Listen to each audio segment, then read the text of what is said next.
simula verse 34, Acts chapter 10, simula po sa verse 34 hanggang verse 43. At nandiyan po sa slide, ito po yung sinasabi. Acts chapter 10, verse 34 hanggang verse 43. So Peter opened his mouth and said, "Truly I understand that God shows no partiality, but in every nation, anyone who fears Him and does what is right is acceptable to Him. As for the word that He sent to Israel, preaching good news of peace through Jesus Christ, He is Lord of all. You yourselves know that what happened throughout all Judea, beginning from Galilee, after the baptism that John proclaimed, how God appointed Jesus of Nazareth with the Holy Spirit and with power. He went about doing good and healing all who were oppressed by the devil, for God was with him. And we are witnesses of all that he did, both in the company of the Jews and in Jerusalem. They put him to death by hanging him on a tree. But God raised him on the third day and made him to appear, not to all people, but to us who had been chosen by God as witnesses, who ate and drank with him after he rose from the dead. And he commanded us to preach the gospel, to preach to the people, and to testify that he is the one appointed by God to be judge of the living and the dead. To him all the prophets bear witness that everyone who believes in him receives forgiveness of sins through his name. Ito po ang buhay na salita ng ating buhay na Diyos. Let us come to the Lord in prayer po. Heavenly Father, as we come to your holy words sa sandaling ito, aming panalangin, let your Holy Spirit minister sa aming kalagitnaan sa hapon ito. Kayo po ang mangusap, gamitin niyo po ang iyong lingkod na mouthpiece ng iyong katotohanan at ng iyong pag-ibig, Panginoon. Lord, maraming salamat, aming dalangin, na puso ng mga anak niyo na narito, Panginoon, ay mangusap po kayo sa kanila. Marinig nila ang iyong mga tinig at ang inyong nais para sa kanila ay siya po kanilang Panginoon na sundin at magawa sa ulo ng ibang Espiritu. At yung mga tao that are still at war with you sa sandaling ito, Lord, we pray that even now, you are softening their hearts, that they would respond in faith and obedience to your sin, turning away from self-righteousness, from sin, and placing their faith to the only Son, our Savior, Jesus Christ. Father, this we pray for the glory of your glorious name, in Christ's name. Amen. Amen. May please be seated po.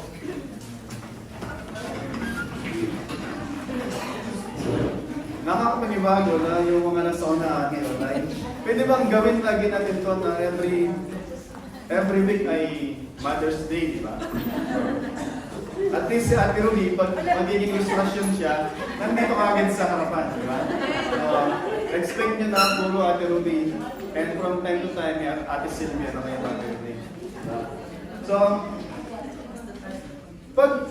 kung may Bible po kayo, mangyari lang, pwede buksan nyo sa 1 Samuel chapter 6. Wala dyan sa projector, pero kung wala kayong Bible, so okay, makinig lang po. Doon sa 1 Samuel chapter 6, meron pang kwento na dahil yung mga Israelita, mga sutil sila, akala nila na pag kasama nila yung Ark of the Covenant, lagi silang mananalo kahit kamali sila. So, lagi nilang pinakahawakan, yung Ark of the Covenant, dala-dala natin, dali natin sa gera, panalo tayo sigurado. Hindi ganun ang nangyari. God chastised them, punished them. And so, yung Ark of the Covenant napunta sa mga Filisteo. At nung yung Ark of the Covenant ay nandun sa land of the Philistine, ay nagkaroon sila ng maraming mga sakit, tumors o boils. Sabihin, nandun yung mga karamdaman, sakit doon sa lugar ng mga Philistine.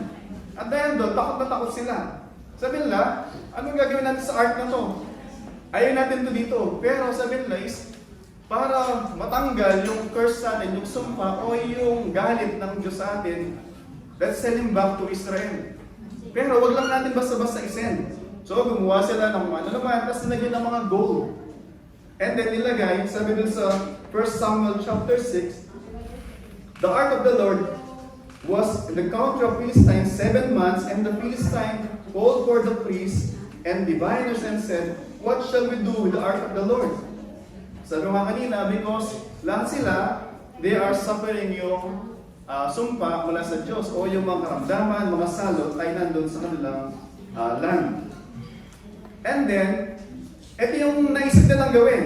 Verse 4, and they said, what is the guilt offering that we shall return to him? And they said, 5 golden tumors, 5 golden mice, according to the number of the lords of the Philistine, for the plagues was all on you of your lords. Ano po yung, to cut it short, gusto nilang matapos yung mga salot, at sabi nila is, to appease. To appease, ibig sabihin, to please yung Diyos ng Israel, gawin natin to. Yung cart na magdadala sa Ark of the Covenant, lagyan natin ng kung ano, may mga golds, tumors, symbolizing na yung kanilang mga Diyos ay they are no match to the God of Israel. Kasi yung mga mice, sinasamba nila yon, mga Diyos-Diyosan nila yon. So, nilagyan ng mice, kung ano naman, yung cart para isend doon sa Israel at hindi na magalit yung Diyos sa kanila. Ganon sila katakot doon sa Diyos ng Israel. Kinuha nila yon only to think na nanalo sila, but then just to find out o na ma-experience yung wrath, yung puot ng Diyos sa kanila, and so binaligdan po nila. And then later on, actually, may mga kwento pa sa dito, later on si Dagon, yung Diyos-Diyosan nila na nakatayo, yung kanyang head ay nalaglag. Why? Because God demonstrated to them na yung God nila ay walang ulo. Is no match dun sa Diyos ng Israel. All the more natakot sila. At bakit natin doon? Bakit ko po pinupoint yun? Yung mga Pilisteo, during that time, they were strong, powerful. Ginagawa lang kung ano gusto nila. And yet, nung nakita nila yung power ng Diyos ng Israel, sabi ko, nanalo sila, kaya nakuha yung ark. Diba? But then, nakita nila mismo na yung Diyos ng Israel, hindi limited dun sa ark. Yung Diyos ng Israel ay nasa kalangitan, He rules. At siya yung naghahari. And so, even hindi nila na-recognize, hindi nila sinasamba yung Diyos ng Israel, they still honor yung Diyos na yun, and they made an offering para matapos yung sumpa o yung salot na kanilang naranasan. Imagine natin, long time ago yun. Diba? Nung nasuot yung sa Bible yun is perhaps around 1,500 years ago. Ay hindi, more than pala kasi yung sa Panginoon was 2,000 years ago. 500 years bago yung magtapos yung Old Testament. It was long time ago. Even sa Pilipinas, nung kapanahonan nila Ate Sylvia, yung mga tao, sumasamba sila sa Bathala. At actually, para matapos yung mga bagyo, yung mga peste, mag-aalay sila sa Bathala. Bathala nila, pwedeng yung bundok, yung sun, anito, bato, and even actually nung kapanahonan din ni Pastor Joe, yung nanay niya, maglalagay ng itlog dun sa altar kasi para yung mga sakit ng mga anak niya, kasi yung mga anak niya nagkakasakit, maglalagay siya ng itlog dun sa altar. And tapos kami ng mga anak, dahil patay gutom kami, yung itlog, hanapin ng nanay ko, wala na, nauulam na namin ng mga magkakapatid. Point ko po, bakit natin ginagawa lahat ng yon? Bakit ginagawa ng mga ninuno natin yung mga yon? In order to be reconciled doon sa Diyos na alam nila. Mali man ginagawa nila, but one thing they wanted na gawin, to be reconciled. Magkaroon ng kapayapaan doon sa Diyos na kanilang sinasamba. Yung mensahe po natin sa hapong ito, mensahe ng Panginoon sa atin, ang title po niya is Preaching Peace. Yung text natin, chapter 10, verse 34 hanggang 43, ay hinati ko po doon sa 3 o 4 na bahagi. Yung verse 34 hanggang verse 35, yung great proposition. Proposition means simply statement. Great statement. Great proposition. Verse 34 hanggang verse 35. And then pagdating sa verse 36 hanggang 41, the great revelation. So great proposition, and then verse 34 hanggang 36 hanggang 41, great revelation. Pagdating sa verse 42, the great commission. And then finally, sa verse 43, the great invitation. So meron tayong proposition, meron tayong revelation, merong commission, and finally, yung great invitation. So ano ba yung great proposition o yung statement? Sabi dun sa verse 34 hanggang verse 35, so Peter opened his mouth and said, truly I understand that God shows no partiality. But in every creation, in every nation who fears Him, and that what's right is acceptable to Him. Ano yung great statement o great proposition? God accepts anyone who fears Him and does what is right. So ulit po, God accepts anyone. Yung word na anyone is a comfort. Anyone, any nation, ano mang bansa ka, ano mang social status mo, ano man yung kabuhayan mo, ano man yung pinagdaanan mo, even up to now, anyone who fears Him and do what's right, sabi doon, is acceptable to God. So ito yung great statement o great proposition. Sabi ko nga ulit, hindi natin alam yung pinagdadaanan ng bawat isa. Hindi natin alam kung anong dinaanan. Hindi natin alam kung ano yung mga naranasan ng bawat isa. Pwedeng madilim, pwedeng so full of brightness, na maliwanag, masaya. Hindi natin alam kung ano man yung ating mga tinatago, even sa ngayon. But God, yung kanyang sinasabi sa atin, sa sandaling ito, anyone who fears Him and do what's right is acceptable to Him. Pero kailangan natin i-qualify. Ano ba yung ibig sabihin ng anyone who fears Him? Yung fearing God. Pagbabalikan natin dun sa chapter 9, verse 31, sabi po dito sa Acts chapter 9, verse 31, so the church throughout all Judea and Galilee and Samaria had peace. Sabi doon, had peace. Diba? Had peace. Bakit po? Sabi doon, and was being built up and walking in the fear of the Lord and in the comfort of the Holy Spirit. Yung church daw po, they experience yung paglago, yung growth. At may kapayapaan. Why? Because the fear of the Lord was upon them. Ano ba yung nangyari bago yun? Tandaan natin, nagsimula, actually chapter 5, merong dalawang mag-asawa. They are supposed to give yung proceeds na kanilang binenta. Sabi nila is, eto po lahat yung pinagbentahan ng lupa. Hindi sila ni-require, hindi sila obliged. Wala nagsabi sa kanila, ibenta ka ng agarian at ibigay sa church. Walang nagsabi sa kanila nun. Pero, gusto na maging bida sa lahat na eto sila ay sobrang generous. Sabi nila, Apostle Peter, ito yung lahat ng pinagbentahan ng lupa at gusto namin ibigay sa church.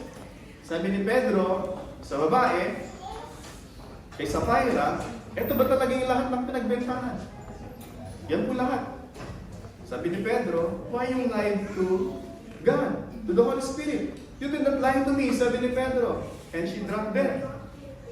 On the spot, patay siya. At after 3 hours, yung kanyang asawa dumating. Hindi ko alam ano ginagawa niya. After 3 hours, yung kanyang asawa nandun, patay na, nailibing na. Pero siya, after 3 hours, dumating siya. Sabi niya is,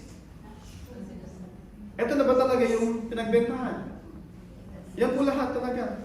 And he too dropped dead. Si Ananias. And then sabi doon, karugtong doon, and great fear in the congregation aroused.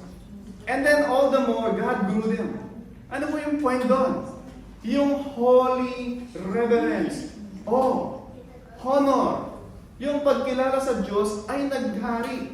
And so, yun ang sinasawag na fear of the Lord. Hindi yung takot ka sa Diyos kasi ang Diyos ay salbahe, ang Diyos ay palibuguin, o ang Diyos ay kapritsyo, o kaprisyoso. Hindi ganoon na ang Diyos ay parang lasing na nga. Di ba? Sabi, magising mo na yung, ano tawag doon? Yung lasing, wag lang yung bagong gising. Yung lasing, wag lang yung bagong gising. Yun minsan na sinasabing, matakot ka sa kanila, di ba? Yun yung takot na, it's not because of reverence. It's because alam mo na sila ay mga irreasonable. Wala sa tamang ulong. Di ba? But not so sa Diyos. Yung fear na sinasabi dito, guys, sabi mo nga, is a reverence dun sa Diyos. Na alam mo na ang Diyos ay banal, at alam mo, ito yung gusto ng Diyos, you will try to align yung action mo, yung words mo, dun sa, alam mo, patungkol sa Diyos na yun. Na ito yung gusto niya, i-try mo na imamatch yung action mo, yung words mo, yung ginagawa mo, ayon dun sa kanyang kalooban.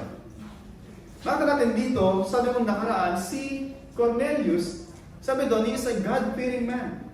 He gives alms, di ba? He prayed continually. And yet, sabi sa Acts chapter 11, hindi siya saved.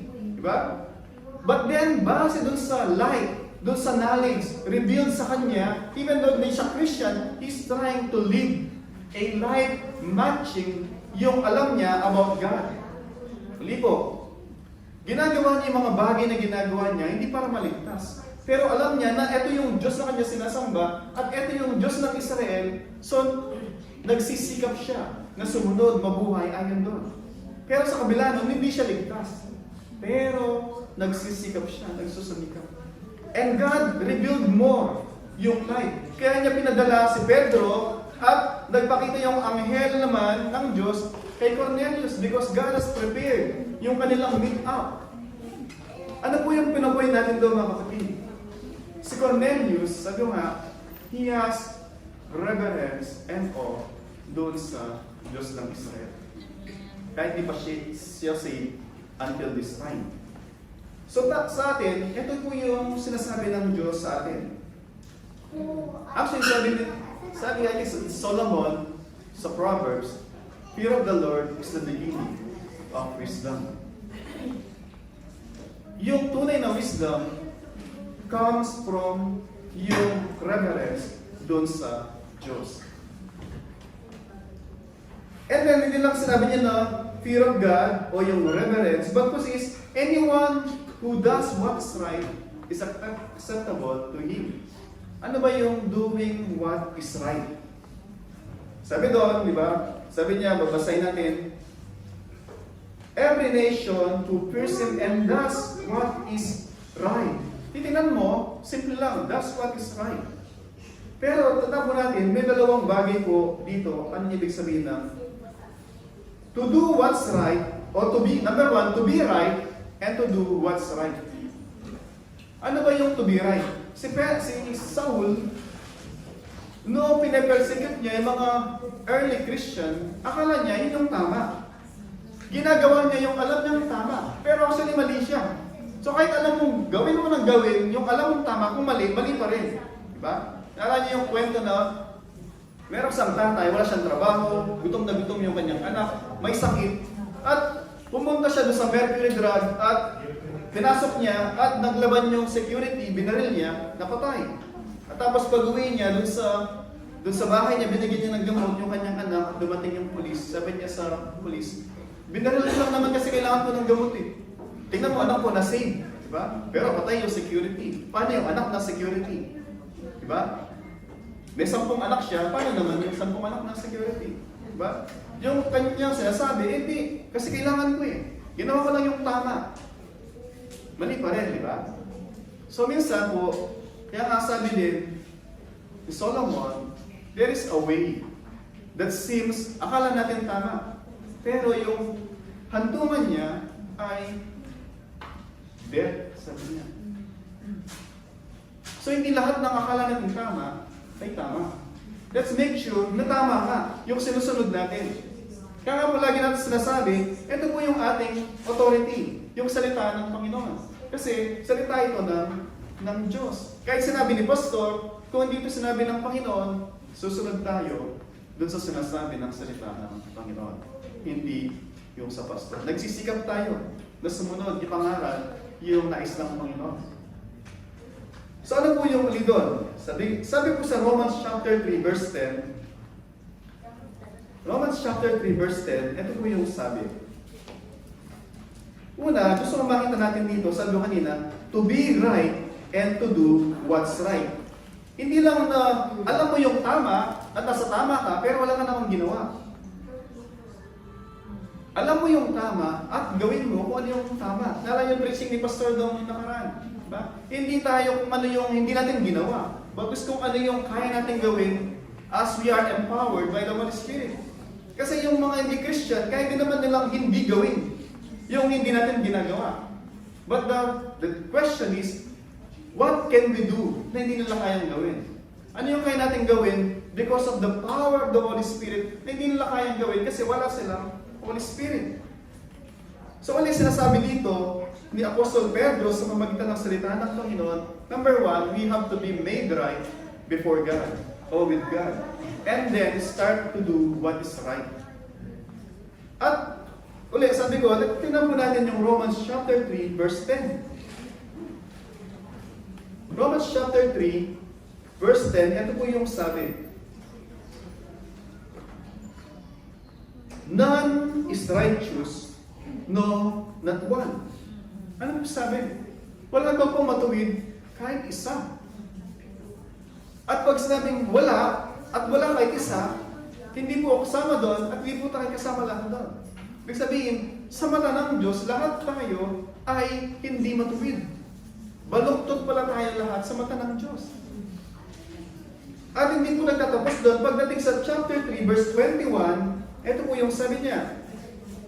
Binasa natin kanina sa ating Bible study, sabi doon, but now, the righteousness of God has been manifested apart from the law or from our self-righteousness, although the law and the prophets, sabi doon, verse witness to it. Then verse 22, the righteousness of God through faith in Jesus Christ for all who believe. So ulit, sinasabi doon, yung righteousness na wala tayong magagawa doon. But, mayroong someone na may ginawa. Para sabi doon, by believing in Christ, yung kanyang pagsunod sa kautusan mula na kanyang kabataan hanggang siya ay mamatay sa krus, yun yung tinatawag na Christ righteousness. At pag tayo ay nanampalataya kay Kristo, nagsisi sa ating kasalanan, yung ating kasalanan, aakuin niya, kukunin niya yon, at yung kanyang pagsunod sa kautusan, tawag doon, righteousness, ibibigay naman sa atin. Yung po tinatawag na UAE exchange. Sarado na ngayon, diba? Al-Ansar exchange. Ibig sabihin, yun yung palitan, barter. Yung kasalanan natin, kukunin niya, yung kabanalan niya, ibibigay sa atin. Kaya meron tayo ngayon na righteousness that is not our own. It is Christ's righteousness. What an exchange, di ba? Ay, di ba ganun palitan? Diba? Isip mo, utang mo, bibigyan ka niya ng cash sa attach case, ikaw, bibigyan mo sa kanya yung negative na mga utang natin. Yun po yung kayang gawin ng Diyos, hindi natin kayang gawin. And then, pagdating po sa Romans chapter 4, verse 4 hanggang 5, ito po yung sabi. Romans chapter 4, now, sabi niya, now to the one who works, his wages are not counted as a gift, but is due. But to the one who does not work, but believes in Him who justifies the ungodly, His faith is counted as righteousness. Ano ba sabi doon? To the one who believe. Yung kanyang righteousness, hindi niya pinaghihirapan. But yung counted, ibinilang. Hindi sa iyo yun. Pero ibinilang na sa iyo. I-get you po yun? Yung word na counted, accounting word yun. Kasi bankrupt tayo. Wala tayong righteousness. But because God being rich in His grace and mercy, yung na-amplis ni Christ, i-deposito siya sa ating mga account. Ano yung transaction? Believing in Christ. At yung Bible, pag sinabi mong believe, hindi lamang naniniwala ako. Kasi sabi ni James, na kapatid ng Panginoon, naniniwala ka ba sa Diyos? Oo, sabi nila. Very good. Malapit ka nang mag-match kay Satan. Sabi niya. Bakit? Kasi si Satan, siya man ay mananampalataya sa Diyos. Pero si Satan, hindi siya nagpapasakop dun sa kalooban ng Diyos. He is in rebellion against dun sa will and kalooban ng Panginoon. So, ibig sabihin, pag alam mo na ang Diyos ay banal, alam mo na ang Diyos ay makapangyarihan, it just makes you almost the same level with Satan. Pag alam mo lang yung katotohanan, pero hindi ka nagpapasakop, hindi ka nananampalataya kay Kristo. At marami pong mga tao na gano'n, kaya nga nagdidebate lahat, di ba? Mga tao, di ba? Puro debate. Bisan sa Facebook, away doon, di ba? Parang manok mo ganito, pula, yung isa manok, green, yung isa, ano bang away-away sa Facebook doon sa kung ano ng mga bagay, di ba? Minsan pinagdidebatihan kung ano. Tignan natin ulit, yung righteousness na pinagkakaloob ng Panginoon sa atin, ito ay ayon doon sa kanyang kagandahang loob. Gagawa tayo ng mabuti, hindi masamang gumawa ng mabuti. By all means, we are commanded to do what's right. But the first thing na accept ng Diyos na right is by surrendering sa Kanya. So surrender tayo sa Kanya, Lord, I give up, I surrender. Naalala ko tuloy yung isang mama na nandun siya sa dulo ng kanyang PC. Di ba? Pinag-usapan natin kanina yung PC, di ba? Hindi yung pasensya, yung PC na sagad-sagaran na yung kanyang problema, kanyang atraso, so nandun na sa sagad-sagaran. Nanalangin siya. Sabi niya, Lord, please help me, please rescue me. Kasi naginip siya, sa kanyang panaginip, nandun siya, nakalambitin, nakahawak sa isang PC. Dahil nakuha tayo, Pastor Dong, hiniram ko lang. So tapos, tumingin sa ang lalim. Sabi niya, tapos, so nanalangin siya, if anyone up there, please help me. Tapos, meron sumagot, sabi niya, if you really believe, sabi niya, let go. Bitawan mo yan. Tapos sabi niya, is there anyone up there na another pa na meron dyan? Meron pa bang iba dyan na may ibang... Minsan ganun tayo, nakakatawa, pero minsan ganun tayo. Nanalangin tayo, Lord, please help me. Lord, direct my way. Lord, please, tulungan mo ako. Ituro mo yung daan. And then, atin tayo ng church Bible study, sabihin na nagtuturo ka ng kapatid, ito po yung nais ng Panginoon para sa inyo. And then sabihin na sa isip natin, hindi, may ibang way pa. Anyone ba? Diba? Minsan ganun tayo. Nanalangin tayo. Sinasagot tayo ng Panginoon. Pero, is there any other? Meron pa bang ibang option? Meron pa bang ibang way? Ganun tayo madalas. Hindi po fake yun. Hindi tayo talagang nag-surrender. Hindi tayo talaga nag-give up sa Panginoon. Pero pag nag-give up tayo, sabi ng Panginoon, hindi mo kailangan i-carry yung burden. I-surrender mo sa akin. And I will carry, hindi lang yung burden mo, I will carry you through. Nakanya niyo yung footprints in the sun, di ba? Hindi ko maalala yun actually. Point is, sa moment ng buhay natin, akala natin, we are alone. Akala natin, tayo na lang yung lumalaban sa buhay. Akala natin, si Pastor, di ka naman sinusundo, di ka naman tinatawagan, di ba? Nakinalimutan ka na ni Pastor. Di mo alam, ang Panginoon, nandun siya palagi. Iwan ka ni Pastor, ang Panginoon, di tayo iwan. Amen. Magtiwala po tayo sa Panginoon. And point dun ulit, yung nais natin sabihin, ang Panginoon po, pag nag-surrender tayo sa Kanya, nag-give up, we have to lay down yung ating mga dalangin sa Kanya. Stop fighting. Stop resisting. And then He will work sa atin. So si Cornelius, makita po natin mga kapatid, sabi doon, so ulit, the great proposition. Ano bang pinanggalingan mo sa buhay? Ano bang dagat ng basura yung pinagdaanan natin, nilangoy natin? If we fear God and do what's right, we are acceptable sa Kanya. So ngayon, yung tanong is, do we fear God? Do we honor Him? Pag sinabi natin we honor Him, we submit to Him. Hindi tayo nagre-resist, di ba? Hindi yung papasok dito, tapos, mamaya paglabas yan, asik, wala na. Tapos na naman yung sansi, di ba? Ngayon, nagtataka akong bilis ng isang linggo. Last week lang nandito si Pastor Dong, nandiyan ako, tapos, na naman, ang bilis. Diba? Parang yung sahod, kadadaan lang, wala pa isang linggo, buskar ka, di ba? Tapos naghihintay ka naman ng sahod, di ba? Ang bilis ng araw, di ba? So same thing din na, ngayon is darating mo ngayon, pag di mo pumasok sa dito, make sure na tatakpan mo sa kabila. And then, pag nagpupumigla siya lumaban, make sure na ibaon mo siya sa puso para magbunga siya ng siksik, diglig na umaapaw ng mga fruit of the Holy Spirit. So kanto po natin mga kapatid, so kayo po ba ang sagot doon? Meron ba kayong holy reverence sa Diyos? And are we right with God? And then, kung right tayo before God, then do what's right. Naalala ko, yung isang mama na nagde-deposito sa bangko. Tapos, hindi pala bangko, yung machine lang, saksak ng saksak. Nakakikita na kayo na gano'n? Yung may mga machine, di ba, lalagay ng pera. Pag nag-withdraw ako minsan, merong Pilipina minsan, siguro, naglalagay sa mga pasahod siguro. Dalawang machine lang, siguro 10 minutes na ako, di pa natatapos. Sabi ko, wow, daming pera nun, daming sinisendan siguro.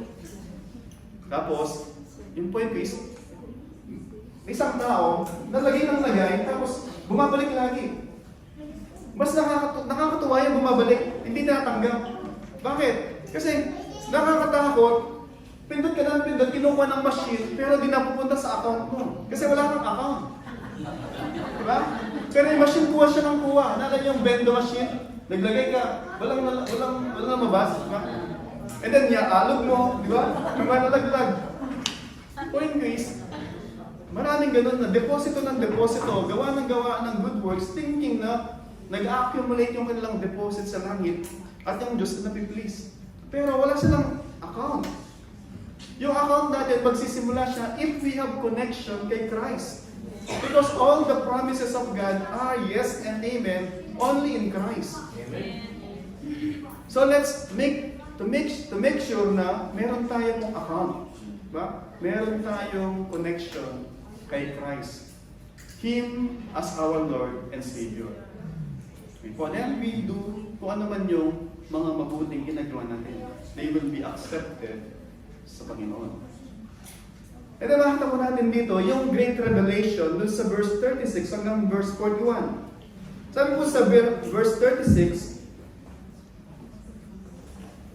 yung great revelation, sabi niya sa verse 36, as for the word that He sent to Israel, yung word, yung salita ng Diyos, sabi niya, as for the word He sent to Israel, preaching good news of peace. Sabi niya, yung Israel, until that time, tandaan natin, si Pedro, never siyang pupunta kay Cornelius. Si Cornelius ay isang Gentile. Para sa mga Hudyo, yung mga Hentil, ganito po yung mindset nila para makita natin yung picture. Until this time, sa yugto na to na si Pedro pumunta kay Cornelius, yung mga Hudyo, meron silang konsepto na ganito. Sila yung chosen people of God, yung Israel. All the other nation, sila ay panggatong para sa hell of fire. Doon sa hell. Para yung hell, manatili siyang burning. Kaya kapag example, nanganganak ka, isa kang hindi ka Israelita, nakita ka na may dumaan na isang Israelita, nagigirap ka, buntis, gusto, nanganganak ka na, hindi ka tutulungan. Bakit? Kasi magdadagdag ka lang ng mga curse. Kaya hayaan ka mamatay. Hayaan mamatay yung bata.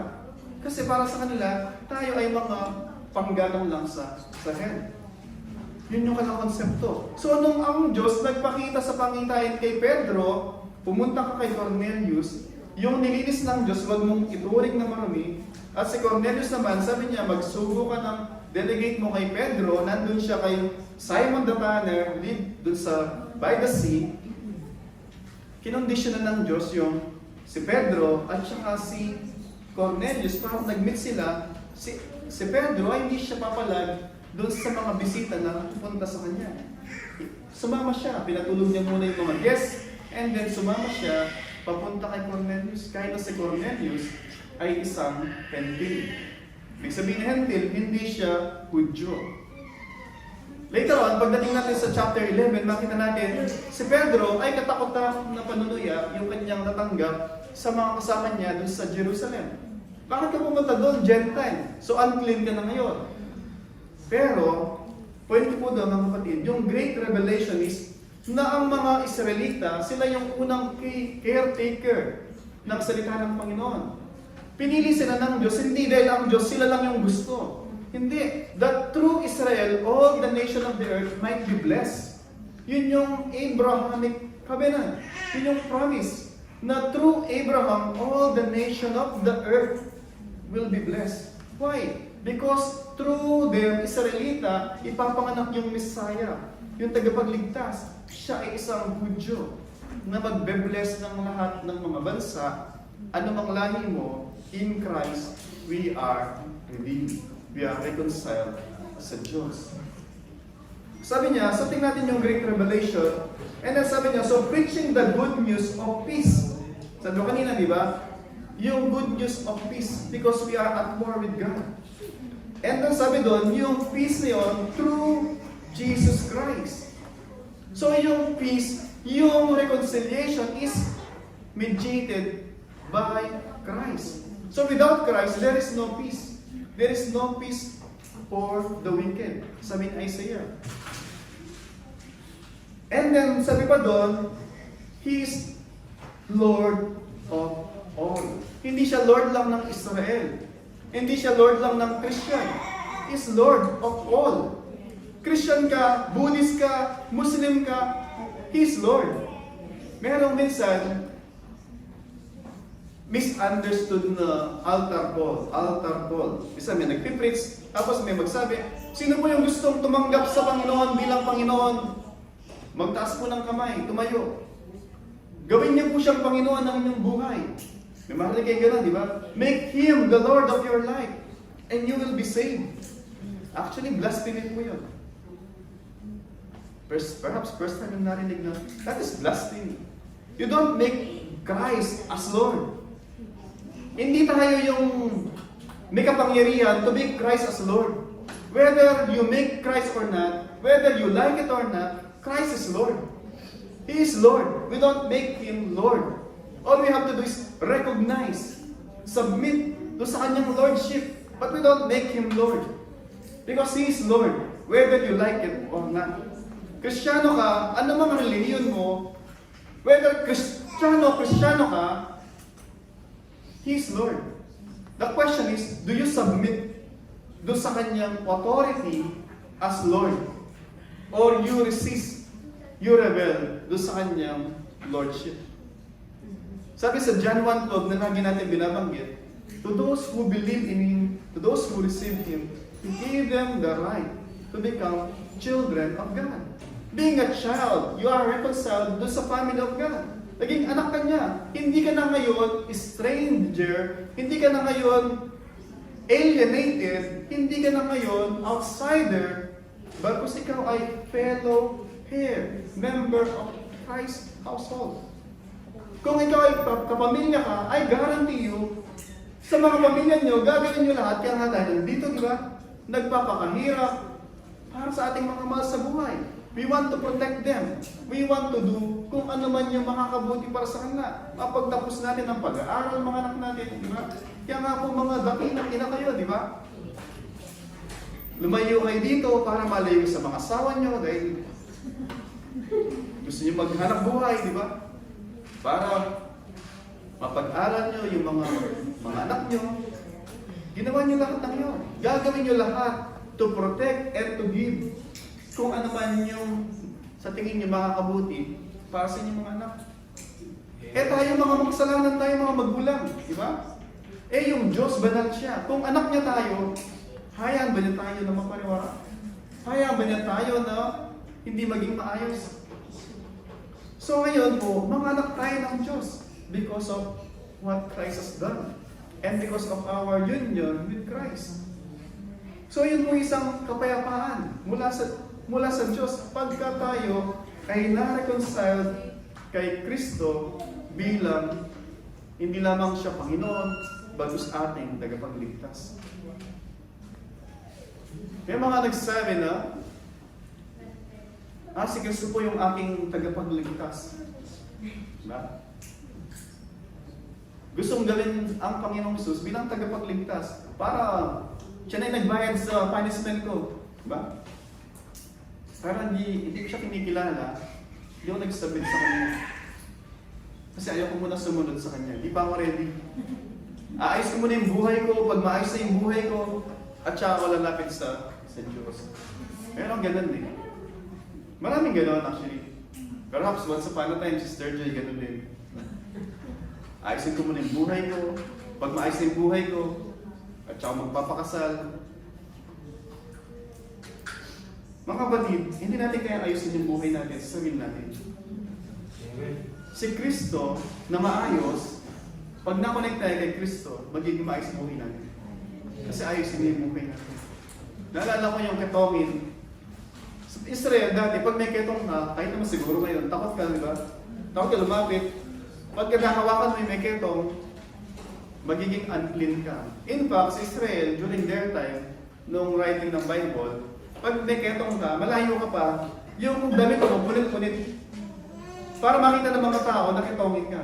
At maglalakad ka, sumisigaw ka, unclean, unclean, unclean. Huwag ka na malabas, di ba? So ganun sila, para di sila mawakan.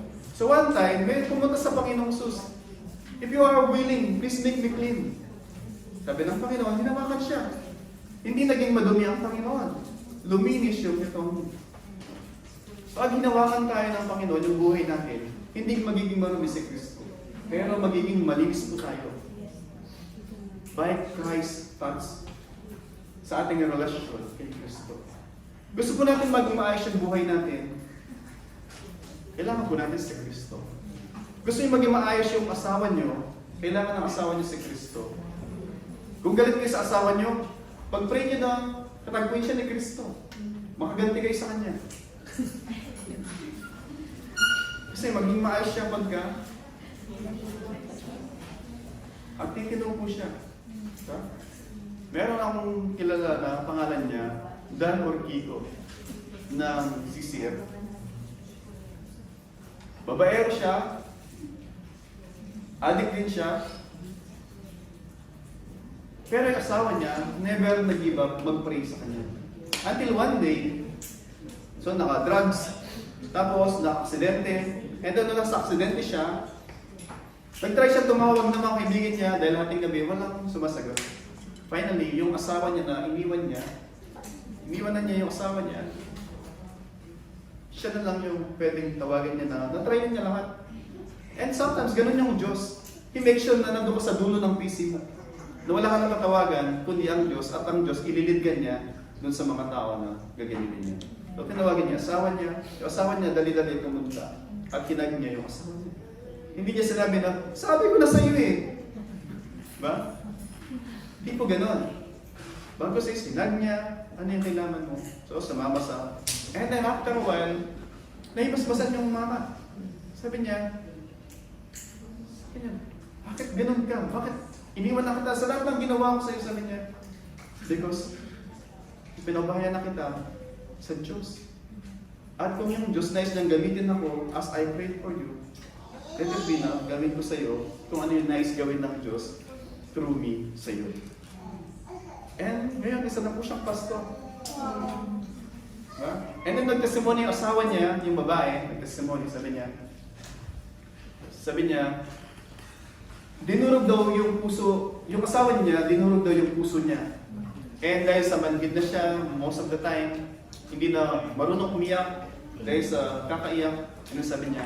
I killed him also, sabi niya. I killed him with love. By what, sabi niya?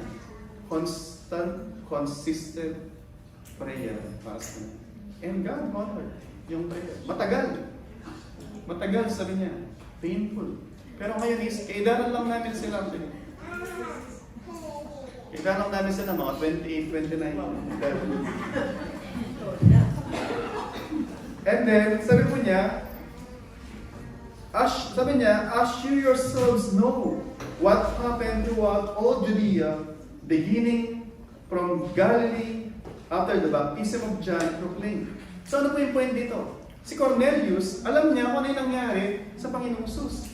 Alam niyo, on the way to Emmaus ng dalawang Kristiyano, diba? Doon sa Luke, pagtapos ng Luke, sabi doon, naglalakad sila papunta doon sa kanilang panuluyan, and then may suddenly na nakasabay, nakatulukbong.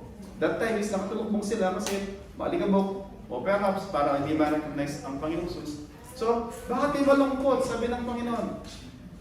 Hindi ba alam? Ikaw lang ba yung taga dito na hindi alam kung ano nangyari dito? Ano ba nangyari? Kasi yung Messiah na inaasahan namin, pinako siya sa krus, at pangatlong araw na ngayon, sabi niya, mabubuhay siya ulit. At merong nagsabi na nakita siya. At so nagkwento sila. At sabi ng dalawa, malayo pa yung lalakbayin mo. Sama ka na sa amin, dito ka naman tumuloy. And nag-offer ng bread yung dalawa. And then binrake ng Panginoong Jesus yung bread. Suddenly sabi doon, their eyes were open. Hindi siya na-recognize. Pero kung nung paano binibreak niya yung bread, symbolizing yung Lord's Supper, perhaps na ginawa ng Panginoong Jesus, the Lord opened yung kanilang mga mata. And then finally, na-recognize siya. Ano po yung point ko doon? Ay, sa dalawang tao na yon, ikaw lang ba hindi nakakalam ng pangyayari na to sa Israel? Ibig sabihin yung nangyari kay Kristo, alam doon sa buong Israel. So alam ni Cornelius, yun sinasabi ni Pedro, na alam niyo kung ano yung nangyari kay Kristo. And sabi sa verse 38, how God anointed Jesus of Nazareth with the Holy Spirit and with power. Nalala niyo yung sa Acts chapter 1 verse 8. Sabi ng Panginoon, you will receive power when the Holy Spirit has come upon you. And then, you will be my witnesses in Jerusalem, Judea, Samaria, and what is part of there. Sabi dito, the Lord Jesus Christ was filled with the Holy Spirit. The Holy Spirit that filled Christ is the same Holy Spirit that is filling us. Kung si Kristo, nagawa niya yung mga bagay na gawa niya by the power of the Holy Spirit, the same Holy Spirit na binigay niya sa atin in order to enable us na magawa natin yung task na ibinigay niya sa atin. We are not doing yung task sa sarili nating mga muscle, sa sarili nating mga kaisipan. We have the message and we have the power na binigay sa atin through the Holy Spirit.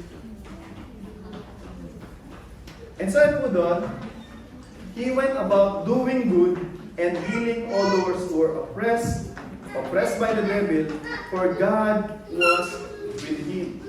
God was with Christ. Sabi ko po kanina sa ating Bible study, 1 Corinthians 3:16 and 1 Corinthians 6:19. Sabi doon, we are the temple of the Holy Spirit. Ibig sabihin, kung tayo temple ng Holy Spirit, God dwells in us. Merong isang kwento, puro kwento yan. Isang kwento na sa Russia, di ba Russia, mga, ano sila, di ba, di sila naliwa. Marami ngayon mga Orthodox, pero dati, communist, pag ikaw ay Christian, katakot-takot na dulpit yung gagawin sa'yo, parang yung sa China, ng Red Guards. Kasi pagka-Kristiyano ka, may sabihin, may other Diyos ka. Kasi para sa kanila, walang Diyos sa communist. So may isang tao, so nahuli siya dahil nagpipreach siya, so kinulong siya, ginugol siya lagi, hindi pinapakain. One day, umiyak siya, pero tanging comfort niya lagi, yung meron siyang blanket, comforter, di ba? Ano yung comfort? Isa, di ba? Mainit na, malamig, na comforter ka pa rin. Kasi ang sarap, it gives you comfort, di ba? Kaya nga, comforter, di ba? So one time, after niya magulpi siya ng mga sundalo, sabi niya, I give up. Pagod na ako. Tapos, lalo pa siyang tumangis nung nakita niya, yung kanyang comforter, parang merong gumagamit. So sabi niya, tapos may nagsalita doon sa may comforter. Sabi niya, let's say yung pangalan niya, Ivan.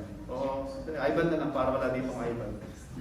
Sabi niya, Ivan, what do you mean? Ano ibig sabihin na pagod ka na, suko ka na?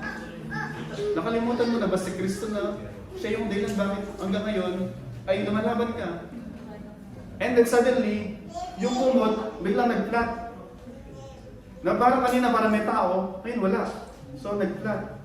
And then, naalala niya, na si Kristo ay nasa kanya. Nalala si Kristo sa kanya. So kanina, wala siyang energy, wala siyang power. Then, kinabukasan, so buong magdamag, punong-puno siya ng sigla, ng langit siya, umaawit siya. Then, nakita siya ng mga gumulpis sa umaga. So, nagbigay siya ng pagkain kagabi, o ngayong umaga. Sabi, wala, sabi niya. Ba't nagtatagalog siya, no? Crush yun. Wala, sabi niya. Bakit full of energy ka at masaya-masaya ka? Because, last night I remember, sabi niya, that Christ is with me. My God is with me. Sabi niya, oh, your God is with you, ha? Sabi niya, then where is he? Sabi niya, here, sabi niya. Nakita niya yung puso niya, no? Okay, sabi ng isang sundalo, police. Okay, sabi niya. Sabi niya, where is Christ? Hindi pa sabi niya, I was shot Christ, sabi niya. Tapos sabi niya, it's okay, sabi niya. Pag pinatay mo ako, on the spot, nandun ako sa langit, sabi niya. Tapos na yung paghihirap dito. Tapos umalis yung sabi niya. Ano ba nangyayari doon? Sabi niya. So umalis siya. Kasi, hindi siya mapatay kasi pag pinatay siya, sabi niya, it's been for me, uwi na ako sa Panginoon ko. Tapos na yung paghihirap. Gusto siya mahirapan eh. So, and then, fast forward, nakalaya na siya. Nalaman niya, on that same night, na down siya sa kanyang naranasan sa selda, yung anak niya, asawa niya, nananalangin sila. At nakita niya how yung prayer ng kanyang mga asawa, yung suffering niya, ginagamit ng Panginoon yung prayer ng mga asawa niya, anak niya. Dami nag-pray, di ba? Asawa at anak, di ba? And then, nung nakalaya siya, he continued nananalangin. Nag-praise about Christ. Ano pa yung point ko doon, mga kapatid? Do not underestimate yung power ng Holy Spirit ng Diyos na nananahan sa atin. If God calls us to pray para sa ating asawa na matigas ulo, pray for them. If God calls us to pray para sa kapatid natin na matigas din yung ulo, pray for them. Diba? God calls us na maging tagapamagitan, tagapanalangin para sa ating sa bawat isa. Hindi lang para kay pastor, hindi lang para kay kapatid na mabait. Mabait na si mabait, di ba? Pag-pray natin yung hindi ko sabi, huwag natin pag-pray mabait, mga mabuti. Pag-pray natin yung mga mabuti, pag-pray din natin yung mga iba na bumuti rin sila sa tulong at biyaya ng Panginoon. So mamaya po, pag-uwi natin, ilista niyo yung mga pangalan ng mga medyo mabuti naman, pero kailangan mas bumuti, ilista niyo, diba? Tapos, Panginoon, pinapanalangin ko po si ganito, buong pangalan niya, sama niyo yung surname, diba? Para hindi magkamali. Ay, listahan ko siya, ang haba eh. Parang yung lagi nandun lagi, Bernal, Ruby, gano'n. And then, pinagpe-pray ko at least, diba? Hindi ako nangyari sabihin na pinagpe-pray ko siya at doon, durugin niyo siya. Para pag durog na siya, umiyak siya sa inyo, Panginoon. Diba? At buuin niyo siya ulit, Panginoon. Make her more shiny. Amen. Diba? Shiny and beautiful, diba? And then, sabi doon sa verse 39, and we are witnesses. Sabi niya, we are witnesses all that he did, both in the country of the Jews and in Jerusalem. They put him to death, hanging him on the tree. Bakit natin dito yung great revelation? Tanda po natin, yung great revelation o yung gospel, it talk about the person and works of Christ. The person and works of Christ. Yung person of Christ, it is who He is. Siya yung pinanganak na from virgin birth, nabuhay siya mula bata hanggang ipako sa krus na walang kasalanan. Nung si Pilate, pinapapako siya ng mga tao, wala akong makitang kasalanan sa kanya, sabi niya. But si mga tao, crucify him, sabi pa nila. Si Judas, after mapako ang Panginoong Jesus, bago siya nagbigti, bumalik siya, dala-dala niya yung 30 pieces of silver, tinapon niya doon sa high priest, sabi niya, I have sinned, sabi niya. I betrayed an innocent man. Para sa kanya, kahit na si Judas pa rin siya, sabi niya, si Christ ay sinless, innocent. So si Kristo, yung person niya, siya ay sinless. Siya ay napatay, namatay siya, pinako sa krus. Not because sa kanyang kasalanan. Kasi wala siyang kasalanan. Huwag natin kakalimutan na yung kabayaran ng kasalanan ay kamatayan. Mamamatay ang tao dahil sa kasalanan. Pero si Kristo, hindi siya dapat mamatay kasi wala siyang kasalanan. Yung kamatayan na kanyang kinaharap ay kamatayan na para sa akin. So nung namatay siya, sumisigaw siya na, Lord, Father, it is finished. Forgive them, they do not know what they are doing. Yung sigaw niya na yon ay para sa atin yon. Yung sigaw niya yon, sigaw niya na dapat tayo sumisigaw. Lord, sabi niya, di ba, why have you forsaken me? Because God the Father crushed Him. Dinurog siya para tayo maging buo tayo. Kung tayo ay buo, it's because of Christ. Kung nais nating mabuo, Christ is the solution para tayo maging buo.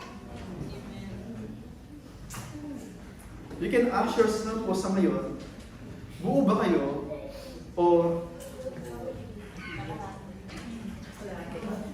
merong hole sa puso, merong void na pinipilit natin na lagyan ng kung ano naman, di ba? Nilagay mo kung ano, name it. Pero yung void, pilit pa rin sumisigaw. Na it's not enough, di ba? Lagyan mo ng promotion, dagdag ng sahod. Dati 1.5, naging 1.8, naging 3.5. Di ba? Dati isang off lang. Alala ko may isang kapatid, gusto niya mag-pray kasi hindi siya makapag-church daw kasi yung off niya hindi Sunday. Tapos pinag-pray siya, binigyan ng Panginoon 2 days off, Saturday, Sunday. And then, sabi niya, finally makakapag-church na ako. Tapos, nakapag-church siya. Finally, nakita niya yung Saturday, pwede pa lang mag-part-time. So, kumikita siyang extra. Tapos nakita niya, ang laki pala ng part-time. Hindi pa lang isama na rin yung Sunday. So, nag-part-time siya Saturday and Sunday. And nagpe-pray niya na mag-off. Binigyan siya ng Panginoon ng 2 days off. Kinain siya ng part-time. Sometimes, ano po yung point ko ng mga kapatid? There's a hole sa kanyang puso. Nakala niya yung additional 500 dirhams will satisfy her. And then after some time, wala na siyang trabaho, napauwi na po siya. Bakit? Yung nagbibigay, nandun sa langit, kita niya lahat, di ba? Kung naging faithful ka sa maliit, God is faithful, He will make you a steward with so much bigger. Di ba? Unfaithful ka sa maliit, how He will entrust you dun sa maliit na bagay. Maraming mga kapatid, dati sabi ko, pag nag-usap kami, minsan ni Sir Joy, sabi niya, ang muling pagbabalik ng main CC, di ba? Kasi, matagal na panahon yung main CC, wala na eh. Di ba? Wala nang main CC dati. Kasi, wala nang bumabalik sa main CC kasi by God's grace, di ba? Lahat ng mga dati sa main CC, kinuha na ng mga amo, binili na, mas maayos na, or hindi man binili, regular na sila sa mga employer nila. Sa client, hindi dati, 1 week, balik na naman, pero ang isang araw lang, balik ulit, lagi umiiyak, pagdating ng accommodation, may manimit na naman, dadalhin sa church. Ganun dati. O punta ng accommodation, i-invite, dadalhin sa church. Ganun dati, pero matagal na panahon, dahil wala nang nababalik sa main CC, wala nang napupuntang main CC sa church. And praise God actually, no, maayos yung mga trabaho. Hindi tayo, ayaw natin na bumalik kayo doon. Hindi, gusto natin na maayos kayo. Pero, pinakita ng Panginoon na abang maayos kayo, meron siyang ibang ginamit. Diba? May nag-invite ng isa, tapos pinost lang sa FB, nakita ng mga kasama sa, ay saan yan, sama din ako. Diba? And then, ulit, nanganak, nag-invite mga kapatid. Yung na-invite, di pa nakakarating, nag-invite na agad. And praise God, ano po yung point nila mga kapatid? Yung providence ng Diyos that God uses people. Huwag nating balitin na ganito lang yung trabaho natin, ganito lang yung off natin, ganito lang yung natapos natin. Hindi naman ako mudir, di ba? Hindi mo kailangan maging mudir para gamitin ka ng Panginoon. Makingisda si Pedro, di ba? Pero ginamit siya ng Panginoon. Huwag mo sabihin na huwag natin underestimate yung kayang gawin ng Diyos sa pamamagitan po natin. After all, it's not because sa atin. It's because kung sino yung suma sa atin. And then sabi po niya, sumata po natin, sabi ko kanina, yung death ni Kristo, namatay siya para sa atin. Pero hindi siya nanatiling patay. Sabi doon, pagdating sa verse 40, sabi doon, but God raised Him on the third day. Hindi po siya nanatiling patay. Yung Hinduism, pupunta ka sa doon sa mga, anong tawag doon, anong tawag doon sa mga, yung mga pupunta ka, exhibit, gano'n, anong tawag doon sa mga showroom, something na gano'n, di ba? Pag pupunta ka, Events. ano yan po? Museum, exactly. Pupunta ka museum nila, nandun pa yung mga bangkay, yung mga bibingan, minsan nandun pa yung buto, di ba? Ng mga pioneering na mga religion nila. Ganon din naman sa Islam, di ba? Pero yung sa Kristyanismo, muling nabuhay. At kung muli siyang nabuhay, sabi niya sa kanyang mga alagad din, binasa natin kanina si Lazarus, di ba? Mamamatay din tayo, pero mabubuhay tayo muli. Ano yung pipiliin mo? Yung namatay na nanatiling patay? O yung namatay para sa ating kasalanan, pero on the third day, nabuhay siya muli. At nangako siya na tayo man, bubuhay niya muli.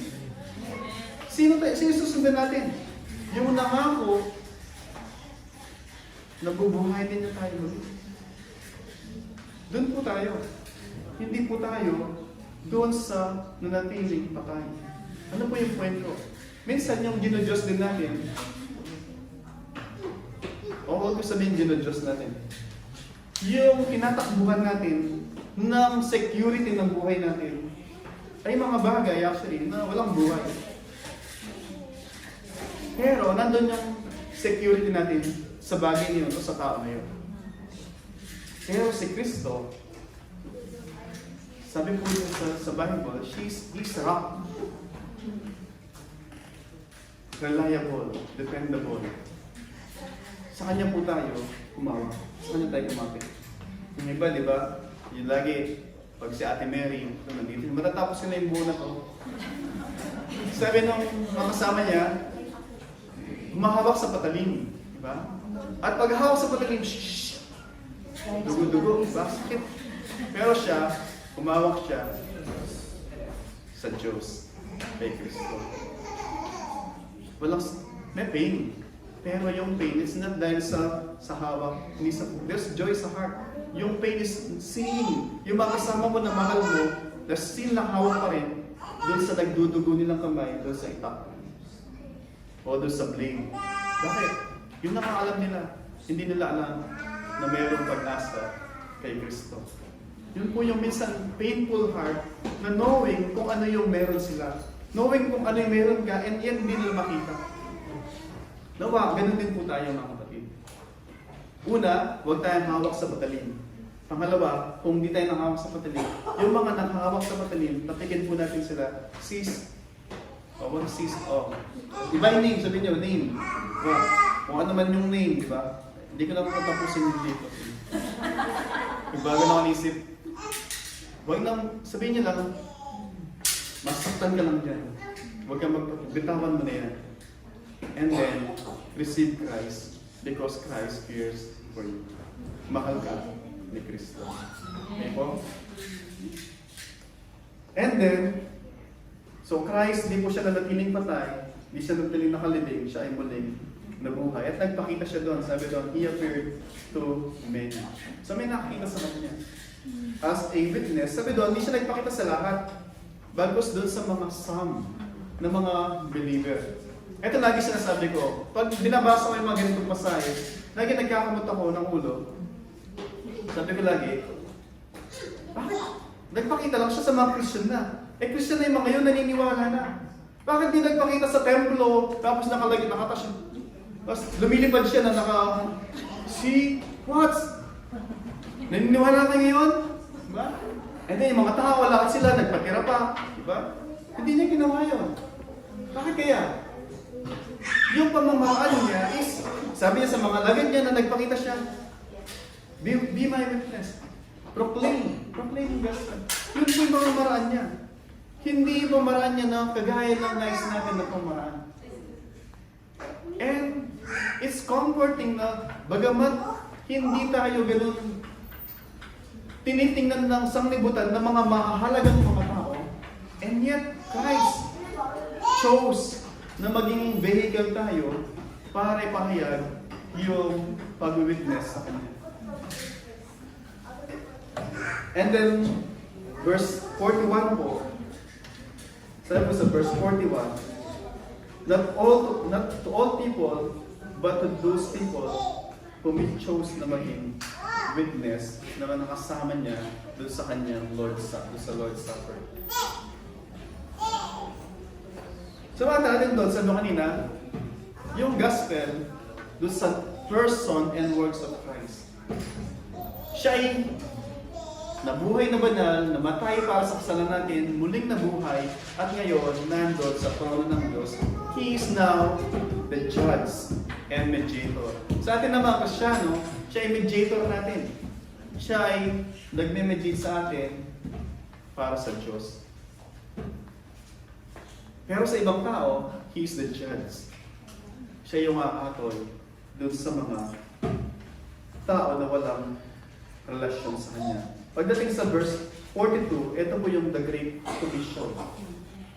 The Great Commission, sabi doon, and He commanded us to preach to the people, to testify that He is one appointed by God to be the judge, sabi doon, of the living and of the dead.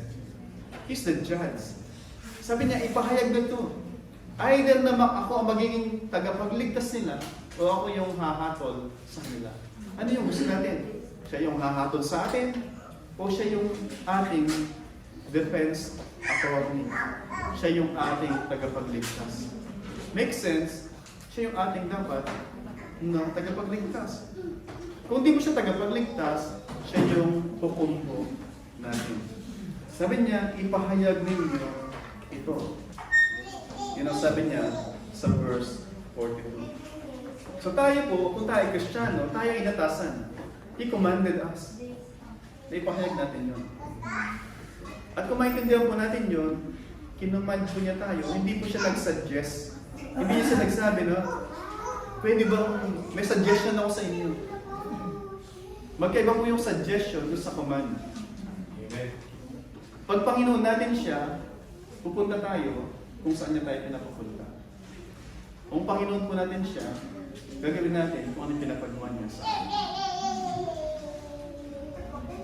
At nais niya na ipahayag natin na si Kristo, either na siya ay judge o savior ng mga tao. People, sila yung mamimili. Hindi tayo mamimili para sa mga tao. But we have to proclaim yung gospel. Sabi ko kanina, yung sa Great Revelation. And finally, merong great invitation po. Great invitation sa verse 43, at po yung sabi, to him or to her, to him or to her, sabi niya, to him, sa kay Kristo, to him all the people, all the prophets bear witness that everyone, sabi niya, that everyone who believes in Him receive forgiveness of sins through His name. Gusto po natin ang kapayapaan sa Diyos. Sabi niya, si Kristo ang sagot para sa ating kapayapaan sa Panginoon o sa Diyos. To those who receive Him, sabi doon, who believes in Him, receive forgiveness. Sometimes po mga kapatid, we are at war with one another because we are at war with God. Kung tayo minsan mag-asawa, hindi magkasundo, paano ba yung mga politiko na sa dami nila, sila mismo hindi magkasundo, dalawang tao mag-asawa, hindi magkasundo, imagine mo yung partido, dalawang partido, paano magkakasundo? Paano magkakasundo yung mga bansa? Paano magkakasundo yung mga maraming tao kung tayo mismo ay at war with one another? And the reason why we are at war with one another, because we are at war with God. Kung gusto, sabi ko nga, kung gusto natin magkaroon ng peace, una, we should have peace with God. At yung peace na yun, na bumubukal sa ating puso, pag titingnan natin yung ibang tao, kung paano pinatawad tayo ng Diyos, we can forgive others as well. Kung di tayo mapatawad, kung di tayo pinatawad ng Diyos, paano kung magpapatawad sa iba? Ikaw nga, hindi ka pinatawad ng Diyos, paano mo papatawarin yung iba? Sabi ko lagi, you cannot give what you do not have.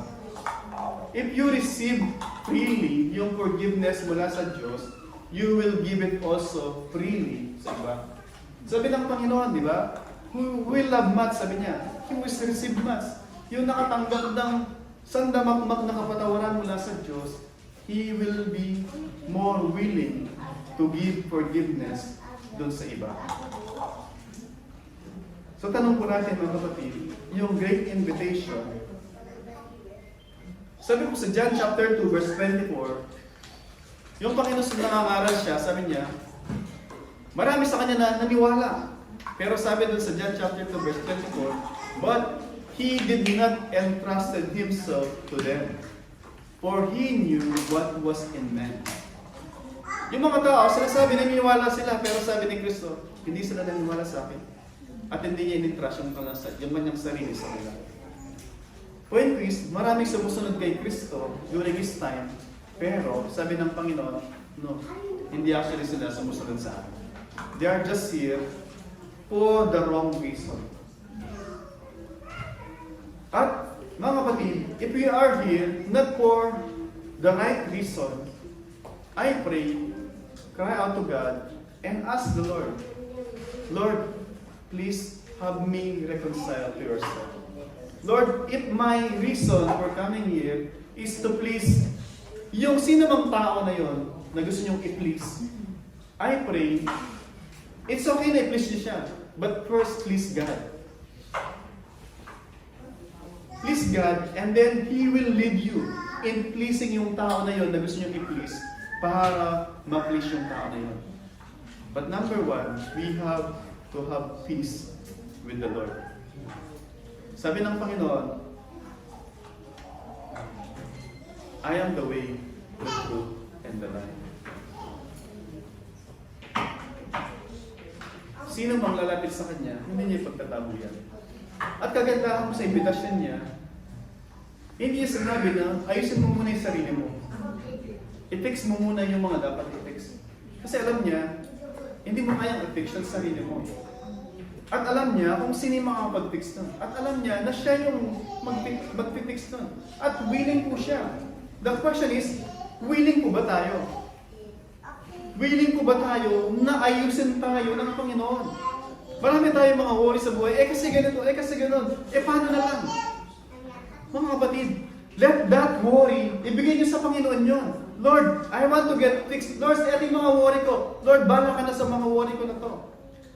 And makita natin, yung lahat ng mga wino-worry natin sa Panginoon na makapangyarihan, actually, they are not worry at all.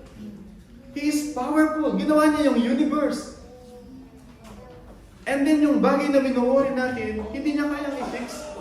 But number one, have the desire, determination na i-fix tayo ng Panginoon.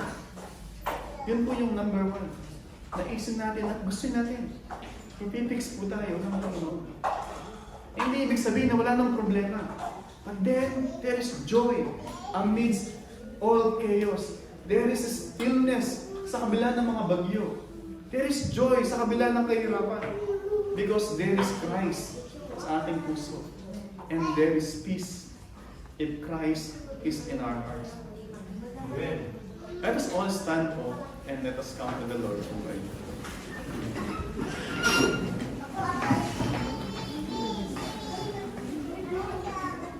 I encourage you po na bago tayo mag-close sa panalangin, if you can close your eyes and then talk to the Lord po. Sabihin niyo po sa Panginoon kung ano yung nililid kayo ng Panginoon ayos sa kanya mga salita. And say it to the Lord po. It's not about me and you. It's about you and the Lord. I pray po na katagpuin po kayo ng Panginoon because He's willing. But open your hearts sa Kanya po. And may the Holy Spirit helps you, gives you life para po isik yung Panginoong Jesus. Let's come to the Lord in prayer po bago tayo mag-close sa Kanya.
Panginoon,